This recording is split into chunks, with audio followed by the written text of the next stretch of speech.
Good afternoon.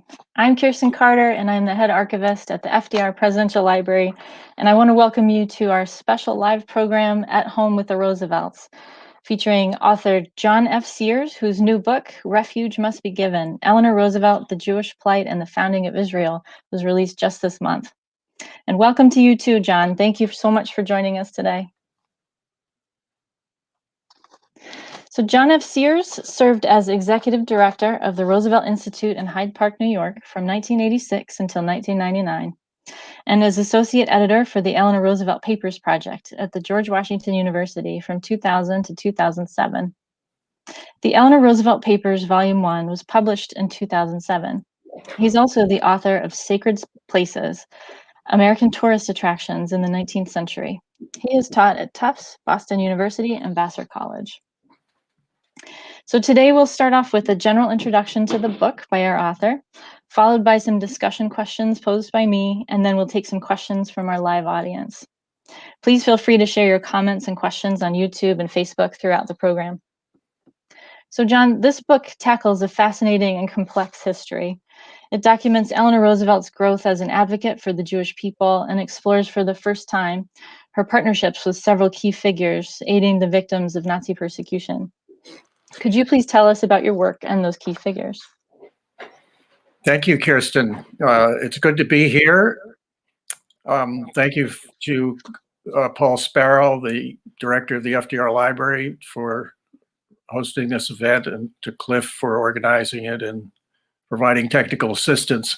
I spent a lot of time in the wonderful FDR Library research room, and this book would not have been written without the assistance of Kirsten and Matt Hansen and other archivists who work there. I'd also like to thank Justin Race and his staff at Purdue University Press, the publisher of the book. They've been a pleasure to work with during the preparation of the book for publication. I began doing research for this book in 2007. That's 14 years ago. And I've done a few other things since then. I ran for selectman in my town and served for 4 years. I never thought I'd be a politician or run for office, but my town needed me, and I felt that if I was writing about Eleanor Roosevelt, who valued and preached citizen participation, involvement in democracy, that I needed to step forth when I was needed. So there were a few distractions along the way, but it was always in my mind. The book was always in my mind for 14 years. And it's strange that now that it's actually published and I look at it on the table here, I feel like it's existed forever. And maybe that's because it's been in my mind so long, and now it's real. In my talk, I'm sometimes going to refer to Eleanor Roosevelt as ER. I do that in the book. She started signing her letters to FDR in 1909 as ER. So using that abbreviation is a way of putting her on the same playing field with FDR, where she belongs. David Ben-Gurion declared Israel state on March 14th, 1948. That's 73 years ago. As the events of the past week have so painfully reminded us, the conflict between the Arabs and the Jews that preceded and followed Israel's founding still goes on. It may be a good time to revisit Israel's origins. In fact, I suspect many people only have a general knowledge of the circumstances that brought Israel into being. Eleanor Roosevelt provides an illuminating way to examine those circumstances. She played an active role in the events that led up to Israel's founding. Her views evolved in response to those events. She participated in the debate about the future of Palestine within the Truman administration, and she contributed to the success of Israel's efforts to absorb thousands of immigrants, especially children, in its early years. One of the most compelling reasons for the existence of Israel, Eleanor Roosevelt wrote in 1956, is the fact that it is the only sure haven for the Jewish people. In troubled times, when they are the first to suffer, it is essential for them to have their own country of refuge. Eleanor Roosevelt did not always believe that. Like most of her Jewish friends, she was not a Zionist.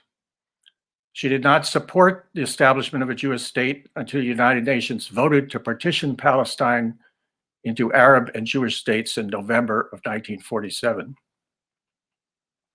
After the founding of Israel, however, she became its most prominent Gentile defender in the United States and an active participant in the new nation's early history. Refuge Must Be Given tells the story of how she arrived at that point and how she found in Israel a realization of some of her most deeply held beliefs about child welfare, public health, citizenship in a democracy, cooperative community building, rural revitalization, and the provision of resources to uprooted people who had lost everything so they could rebuild their lives. Many of the goals she had worked for during the New Deal were being achieved in Israel in exciting and innovative ways. To go back to the beginning, Eleanor Roosevelt did not begin life with a positive view of Jews. She absorbed the anti-Semitic prejudice of the culture in which she grew up. The Jew Party was appalling, she wrote in 1918. I never wish to hear money, jewels, and sables mentioned again. As she became active in social reform and politics, however, during the 1920s, she worked with many Jewish colleagues. They became valued allies in addressing the issues that she cared deeply about. While working on refugee issues in the late 1930s with her friend Justine Polier, she told Polier that whenever I appealed for help for people, whether they were sharecroppers, Southern Negroes, poor unemployed, Jews are among the first people in this country who come forward and offer to help. After FDR became president, her closest friend, Eleanor Morgenthau, encouraged her to speak to Jewish groups. When she spoke to 4,000 women at Hadassah's convention in 1934, she emphasized that she was speaking not as a non-Jewish to Jewish women, but as an American to fellow Americans. Her speech focused on the need to address poor health conditions in the United States. She hoped that every woman, regardless of religion or race, would make it her job to know the conditions of the community in which she lived, and then join with other women to change unsuitable living conditions. If we can forget ourselves as individuals and think of the objects we have to accomplish, we shall override pettiness and meanness, no matter what race we belong to. To say that at that time was a form of protest, a way of rejecting the persecution of Jews in Germany that had begun soon after Hitler came to power in 1933. America, Eleanor Roosevelt was urging, would not follow Germany's path. Eleanor Roosevelt strongly identified herself as a Christian, but religion was not a matter of theology or the church as an institution to her. In an article that appeared in a Jewish newspaper in 1936, entitled "What Religion Means to Me," she said, "To me, religion has nothing to do with any specific creed or dogma. Whatever a person's religion, what really counted was caring unselfishly for others. The fundamental vital thing, which must be alive in each human consciousness, is the religious teaching that we cannot live for ourselves alone, and that as long as we are here on this earth, we are all brothers, regardless of race, creed, or color." She shared this view of religion with Clarence Pickett, executive director of the American Service Committee, the Quakers' social service agency. Pickett shared her conviction that religious belief should express itself primarily in service to others, not in adherence to a church or a synagogue, through action in the world, not through observance of ritual. Pickett became her partner in addressing economic problems created by the Great Depression, the European refugee crisis, and anti-Semitism. In fighting anti-Semitism, Eleanor Roosevelt wrote My Day columns, which were her daily column, which she began writing in 1936. It gave speeches in support of the work of the National Conference of Christians and Jews. The National Conference of Christians and Jews was formed in the early 30s to combat religious prejudice in the United States and to ensure that what was happening at that time in Germany would not happen here. Yet even when she was fighting anti-Semitism, Eleanor Roosevelt continued to harbor stereotypes. Many of us might say that even Jews who have the advantages of education and culture possess certain mannerisms or traits of character which rub us the wrong way, she said in an article written in 1938. Nevertheless, her commitment to racial and religious equality ran deep. She argued that mere tolerance of other religions and races was not sufficient. People had to fight for the basic rights of all people. The stereotypes of Jews that she still sometimes repeated echoed the culture of her time, but for her, they did not express a desire to deny Jews their civil, political, economic, or social rights. She spoke out against prejudice, advocated rights to housing and jobs for all people, and refused to speak to groups that she knew rejected Jews as members.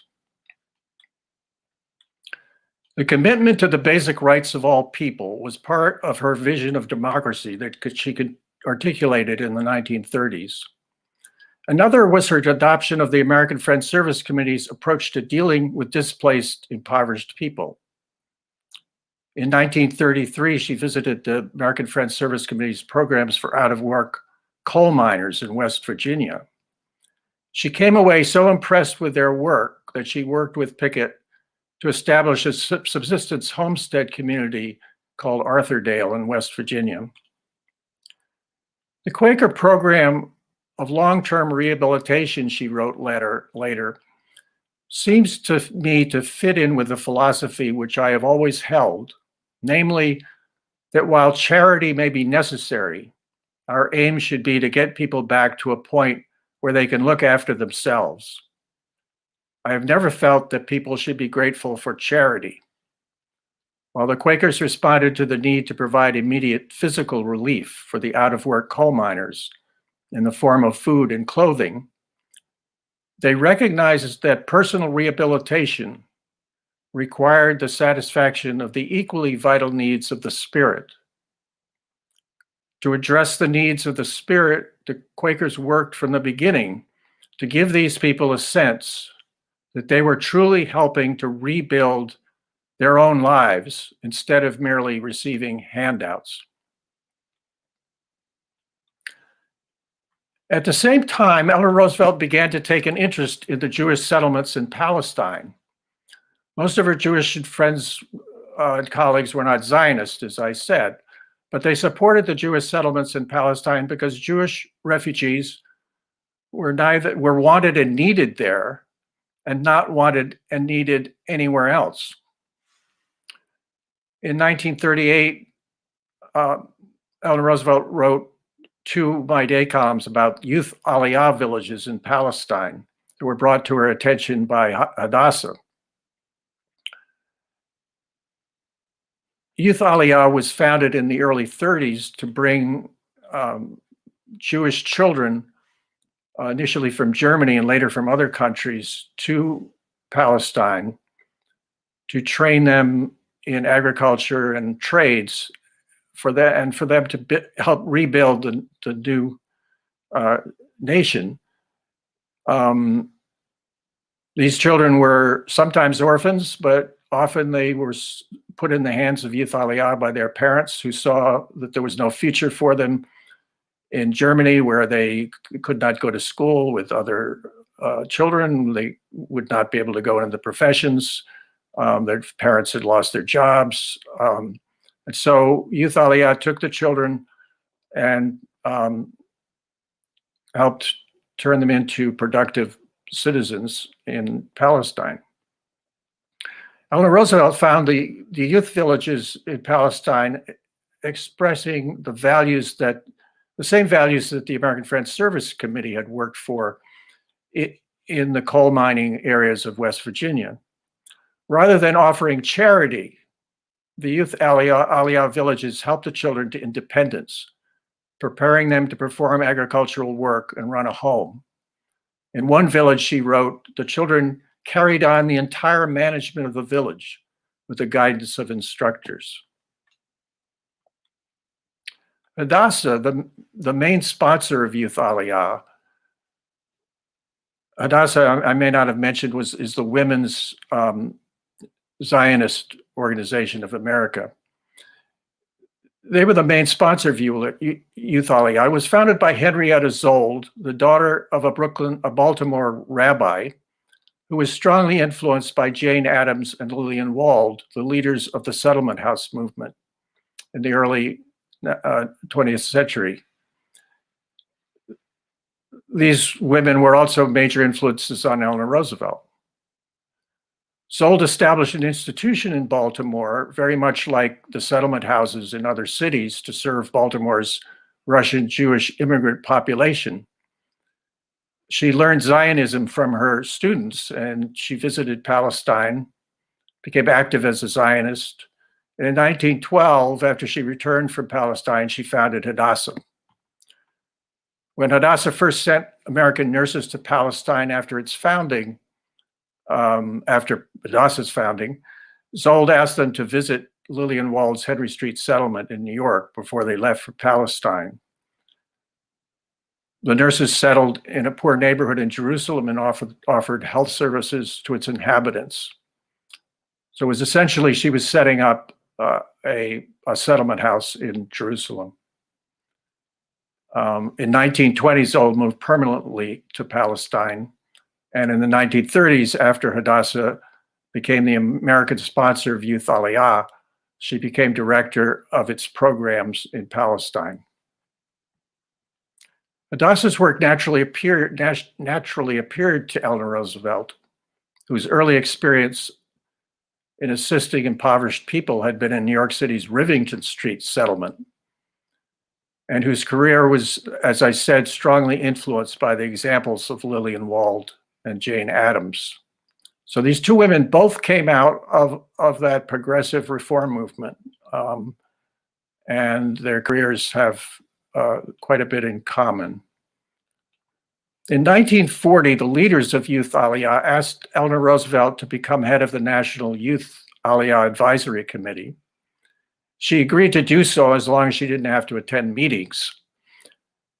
All they asked of her was to mention Youth Aliyah's work in her column. Their main purpose was to add her name to the Youth Aliyah stationery, which they used in asking the British colonial secretary to issue more certificates for young refugees sponsored by Youth Aliyah to enter Palestine. In 1952, after the establishment of Israel, Moshe Cole, by then head of Youth Aliyah, asked ER to, who had become an ardent supporter of Israel at the time of its founding in 1948, to become the organization's world patron. As world patron, she visited Israel 4 times, visiting Youth Aliyah training centers, youth villages, and also Hadassah medical facilities. And she became a very important fundraiser for both organizations in the United States. So that's one line of Eleanor Roosevelt's development that runs through Refuge Must Be Given and leads to her devotion to Israel. I'm going to stop there. There's much else that we could talk about in the book, and I will turn it over to back to Kirsten for some discussion, and then to questions from all of you out there in the internet world. Thank you so much, John. Thank you for that introduction. So I have a few questions for you, and the first is really asking you to tell us a little bit more about Eleanor Roosevelt herself. You've stated that she was one of the great humanitarians of the 20th century. Can you tell us a little more about her character, her particular angle of influence, and what it was that made her leadership particularly useful and effective? Well, I think she was remarkable in a number of ways, and one of them was that she cared about individual people.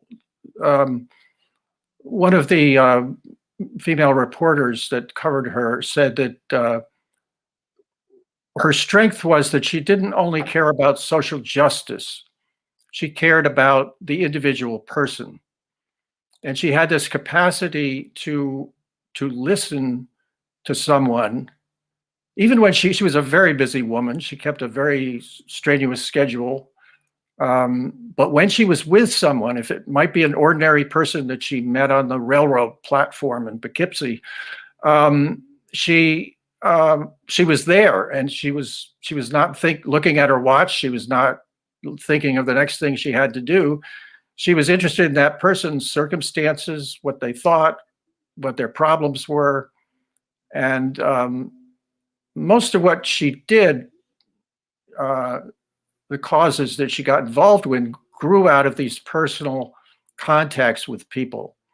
She was constantly traveling through the country, visiting people in everything from the cities and villages and coal mines. There's a famous cartoon of her going down in a coal mine.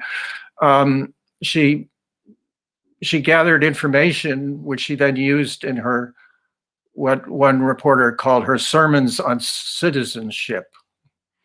And she went around the country urging people to become involved in their communities, to find out what the conditions in their communities were, and then to do something about it. And she had another skill, which I think I talk about in the book,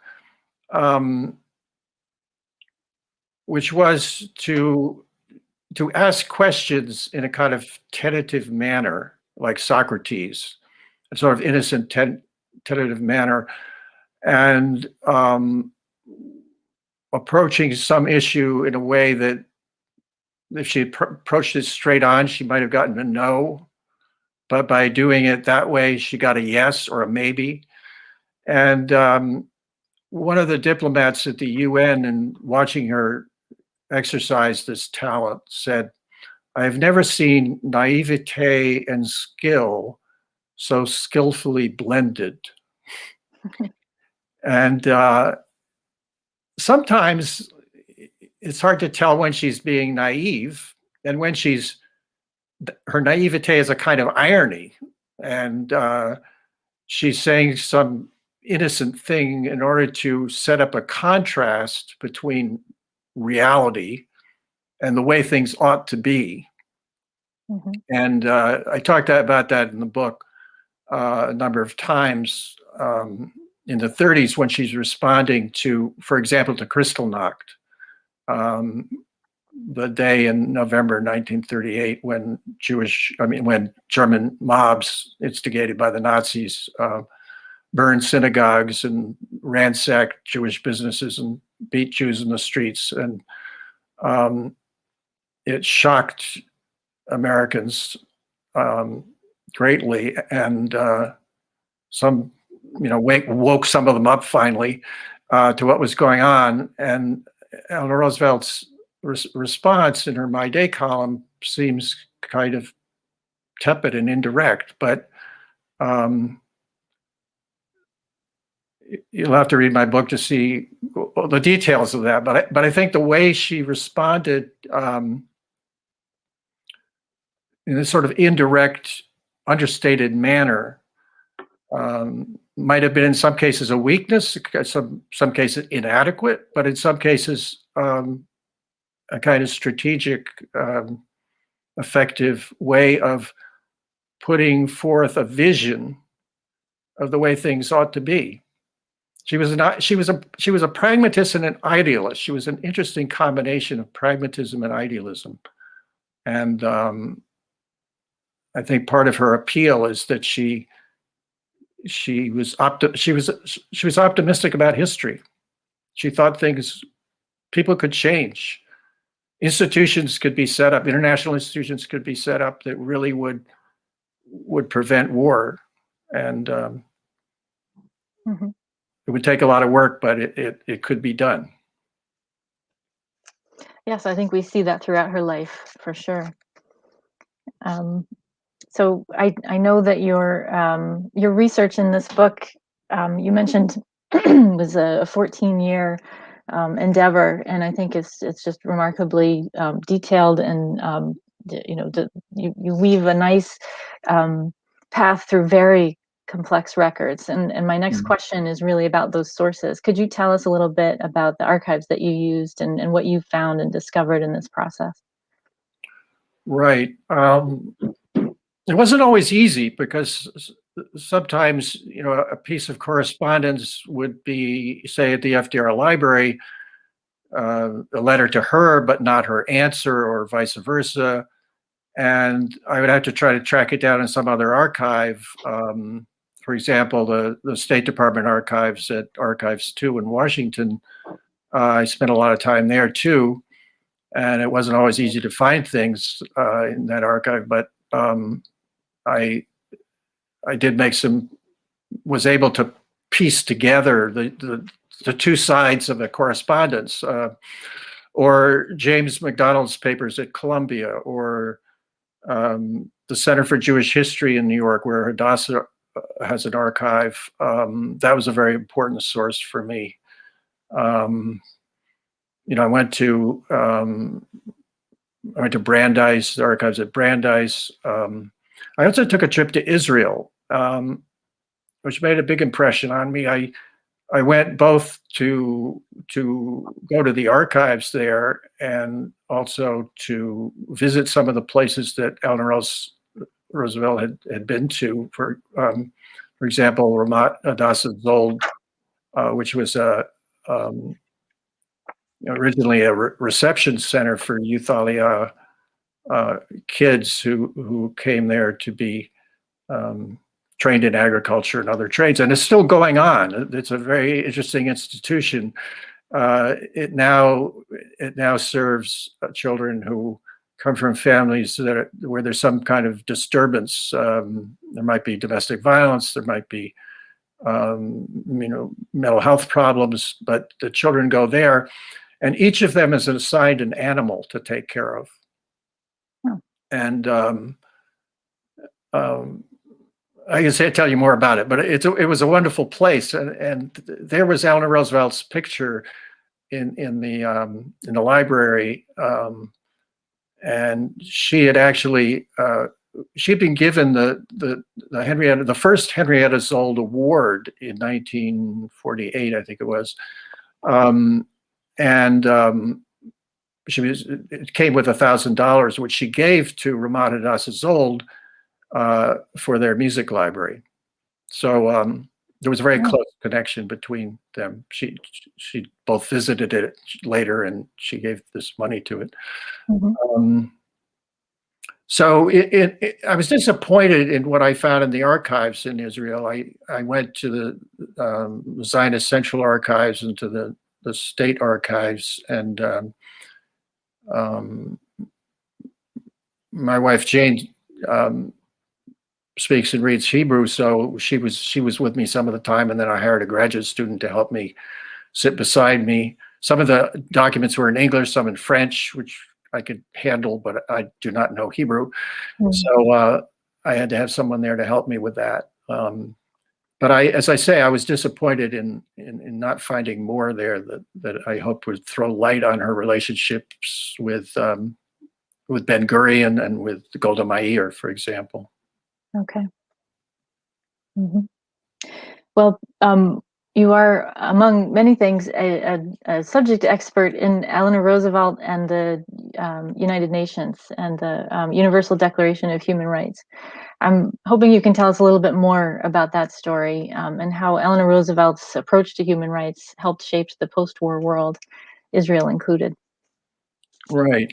Um, as you probably know, President Truman assigned Eleanor Roosevelt to the first American delegation to the United Nations, and she was assigned to the third committee of the United Nations, which deals with humanitarian cultural affairs, where the men on the delegation, it was a delegation of prominent men, bipartisan delegation, they thought she could do no harm in that position.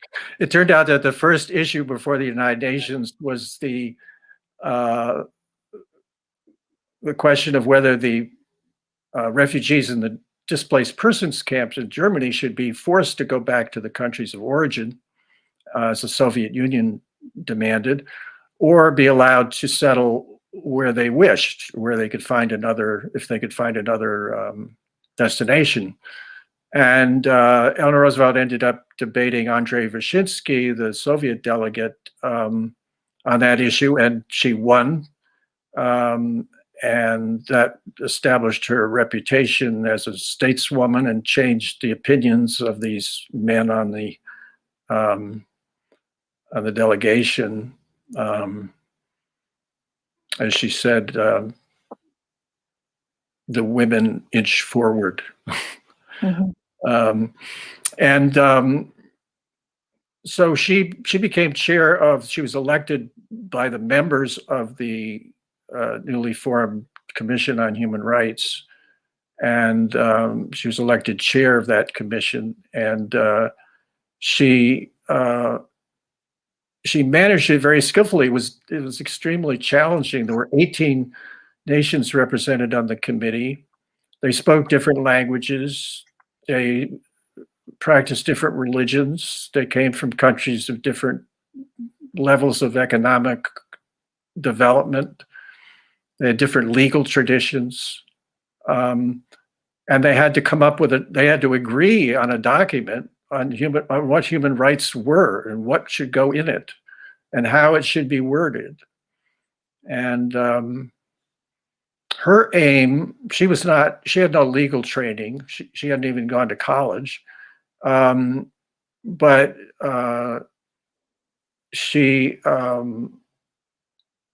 her goal was to make the Declaration understandable to the ordinary person.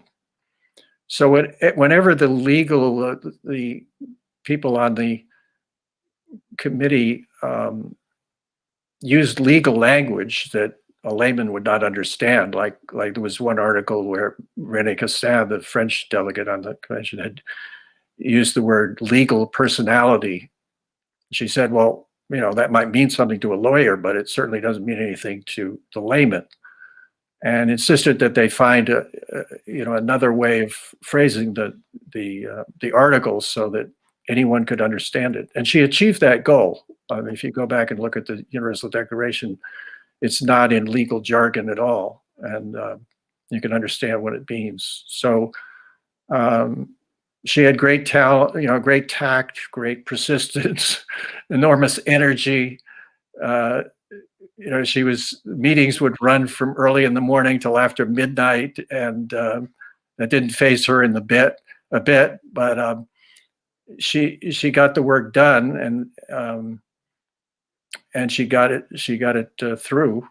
It was adopted by the United Nations, and it's not a legal document. It's a declaration, as she emphasized. It's a set of principles, and it's had influence in various ways. It's been incorporated into the constitutions of some of the new countries that were formed after 1948. It's been used as the basis of conventions, which are legal treaties that the UN drafted after the Declaration. They were working on it at the same time, but they didn't achieve finishing any of them until later, except the Convention on Genocide. I might say that the United States has only ratified 3 of the 9 conventions, but we've have a better record of implementing some of its principles, some of the principles of those conventions, like the one on disabilities with the 1990 American Disabilities Act. Mhm. So I think maybe the most important influence of the Declaration is on the organizations like Human Rights Watch and Amnesty International, the human rights organizations, which, you know, the whole human rights movement that comes after 1948 reflects the Universal Declaration of Human Rights. The Declaration of Human Rights inspired that movement and continues to inspire human rights efforts. Mhm. Thank you. Well, we actually have several wonderful questions that we've received from the public, and if you're ready to field some of those, I can share those with you now, John. Okay. All right. The first question we have is there any discussion in your book about attempts to save Jews from the camps? Yes, there is. And that was one of the difficult issues to deal with, because there was during, you know, after 1942, when it became clear what was going on, when the knowledge of the camps became available to Americans, there was a lot of pressure to do something about it, and the feeling that the Roosevelt administration was not doing enough, and the FDR and his administration insisted that not much could be done until the war was won, and that we had to concentrate on getting the war won, that was the best way of saving Jews. And that's been, you know, was disputed at the time and has been much disputed since then. Eleanor Roosevelt often adopted the same position. She used the same words, but Peter Bergson, who some of you may know about, who was a Palestinian Jew who came to this country originally to try to organize a Jewish army, but became a campaigner to save the Jews in Europe. And he met with Eleanor Roosevelt several times and talked to her about what he was trying to do, and he had support in Congress. He had support from other people in the United States, not so much from the not at all really from the Jewish groups like the American Jewish Congress, American Jewish Committee. They were uncomfortable with his tactics, which were very aggressive, and he published advertisements in the newspapers to raise money and to alarm people about what was going on. And the Jewish organizations were worried that it would backfire, and it would have an opposite effect on the administration. It was better to work more behind the scenes. Anyway, Eleanor Roosevelt finally came to the point where she said, "I don't know what can be done, but it is a moral imperative that we do something." And she didn't have any specific proposals, but she knew that something needed to be done. And when I think she was relieved when FDR finally formed the War Refugee Board, which did save around 200,000 Jews. If it had been established earlier, many more probably would have been saved. Right, and didn't she, after FDR passed away and she had been appointed to the U.S. delegation to the United Nations, she said something along the lines of, "Now I can speak freely," or "Now I can say everything I need to." I don't remember the exact quote, but there was Right. that consideration about her public voice being a little more free in the UN years that she had. Yeah, definitely. Definitely. You could see that in the My Day columns and elsewhere that she gets she still used her talent for indirectness and irony and so on, and used her guile, but she also spoke out much more vigorously. Hmm. She did so on behalf of Israel, for example, and during the Suez Crisis, she defended Israel, and strongly criticized the Eisenhower administration for the way it handled it. Thank you. The next question is, did Eleanor Roosevelt interact with Arabs while in Israel? And did she write about Arab-Jewish conflicts, Arab human rights, and subjects like that?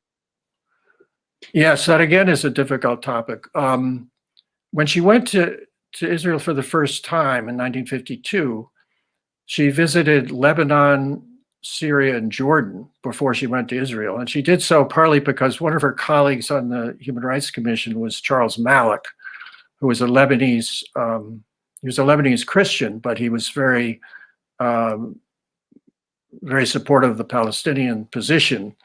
And he wanted Eleanor to see conditions in Lebanon and these other Arab countries, and also to be exposed to the point of view of Arab leaders.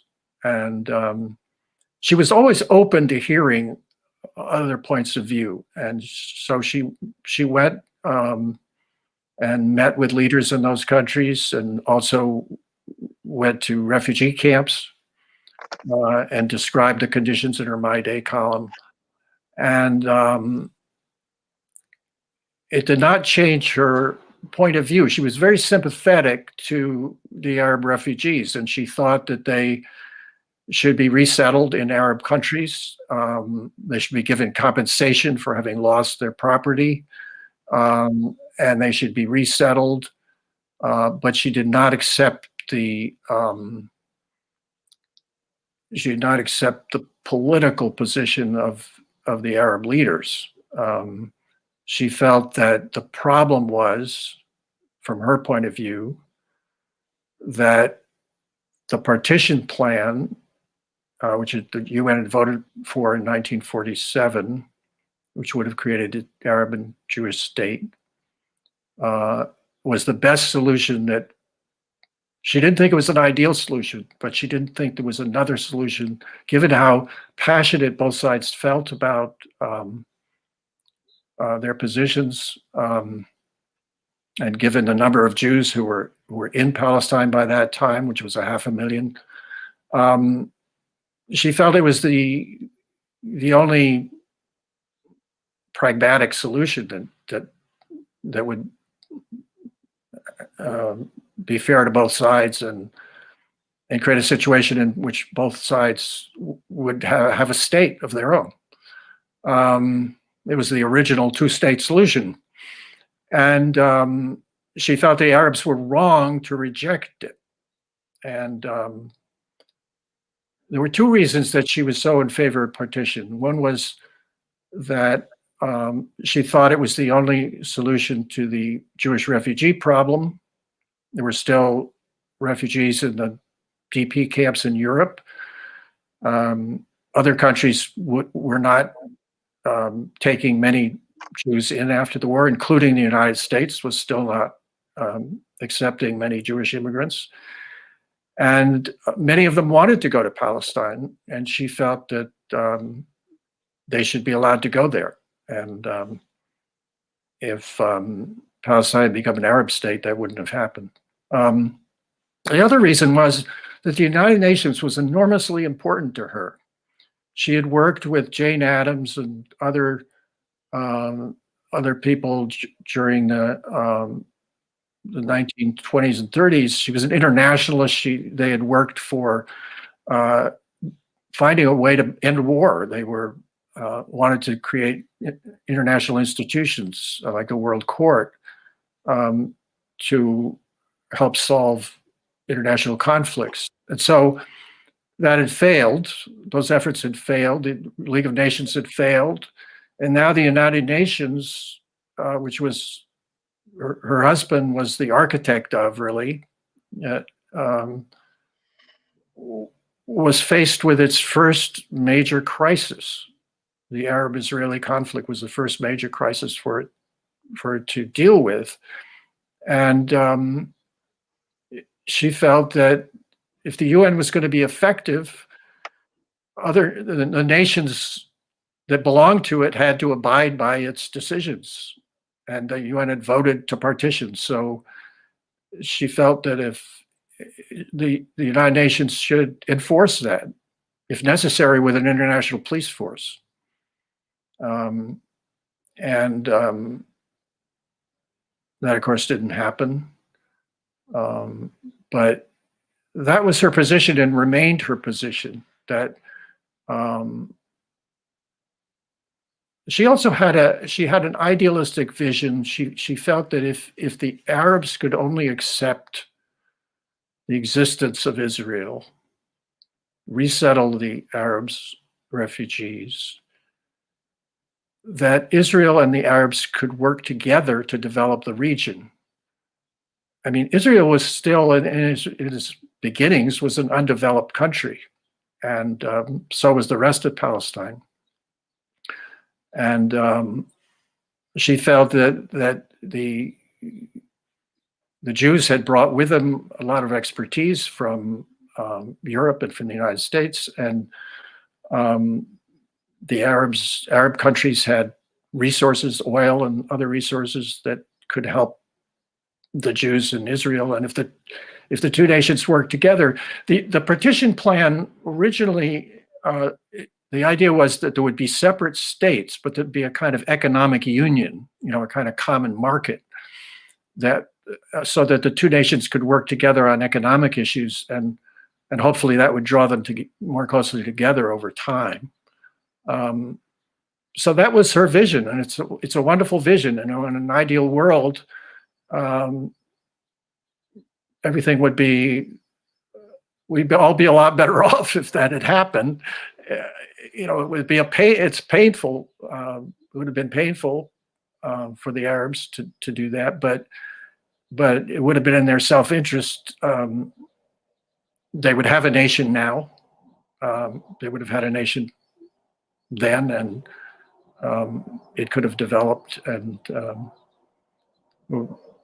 it's hard to predict what would have happened if that had been the solution. But that was her point of view, and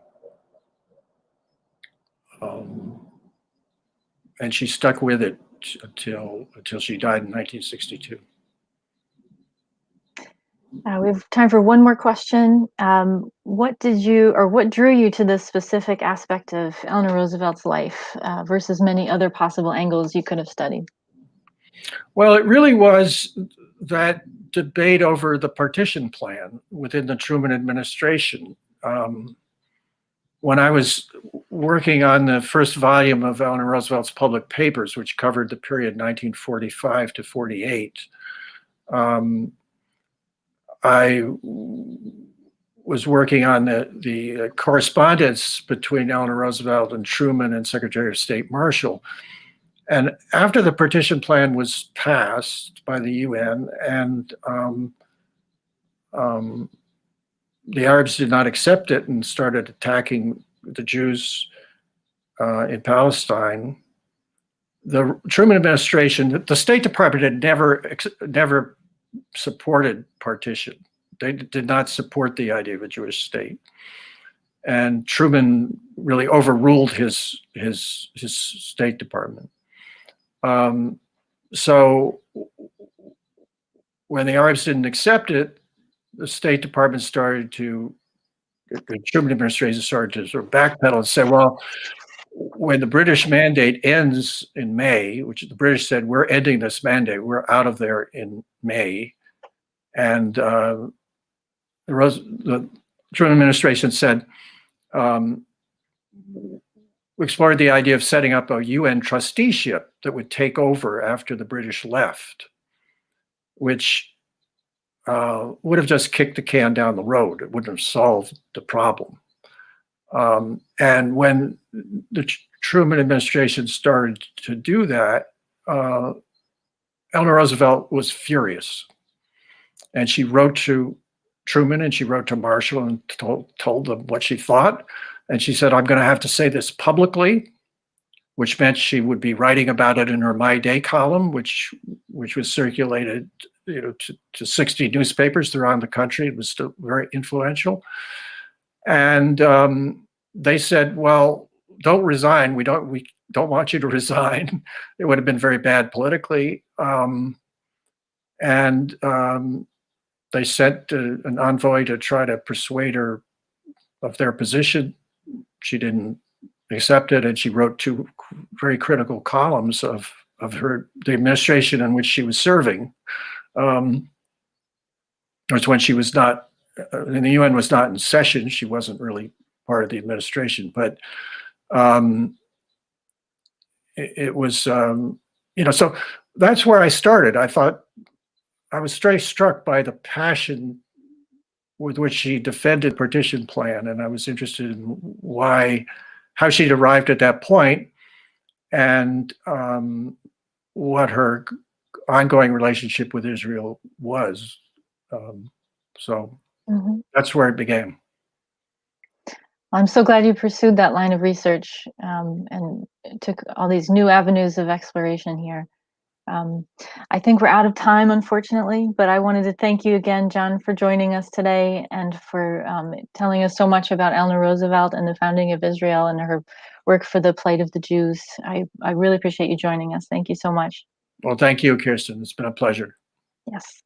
And I hope everyone will find and read the book. It's a wonderful read, so well researched. And I hope you'll join us again for our next author talk for At Home with the Roosevelts online. Thank you, everybody.